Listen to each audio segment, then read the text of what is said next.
Buhay tambay.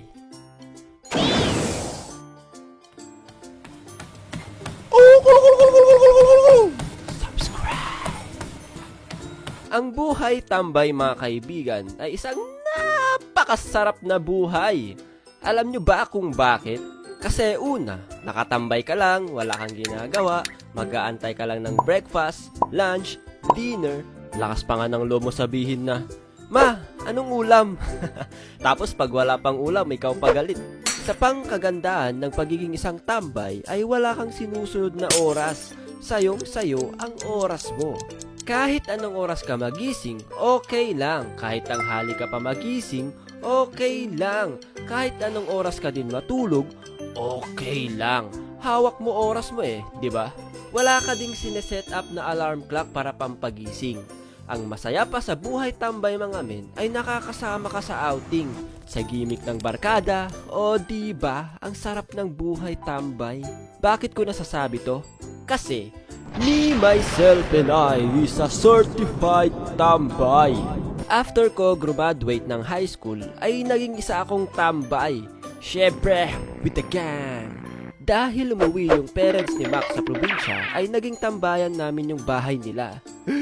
Sorry auntie, sorry uncle, sana mapatawad nyo kami.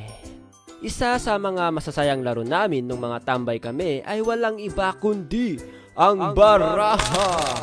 Alam nyo ba yon? Yung playing cards na nilalaro at nakikita nyo sa mga sugarol nyong auntie at uncle. De, joke lang. Ang nilalaro namin sa baraha ay yung larong Pusoy Dos. Marami kasi way paano laruin yung baraha. May Pusoy Dos, Tong Its, Lucky 9, at marami pang iba. Pero yung Pusoy Dos talaga ang kinadikan namin laruin. Kung sino ang matatalo ay may sapak sa mukha. De, joke lang. May 15 na pitik sa kamay, mga ganun lang naman guys. Mamumula-mula lang naman ang mga daliri mo dahil sa mga malalakas na pitik. Nagkaroon kami ng PlayStation na hiniram lang namin sa kakilala dahil sobrang gustong-gusto talaga namin laruin yon.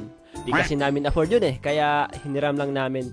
At yun na nga, ang nakakatawa pa dyan may schedule yung paglalaro namin ng PlayStation kasi madami kaming naglalaro. Uy, time mo na men, ako na dyan. Wait lang boy, tapusin ko lang tong boss. Dalian mo! Nanggigigil na ako gawin yung pre-practice kong combo! Men, gisingin mo ako pag ako na ha. Okay, men.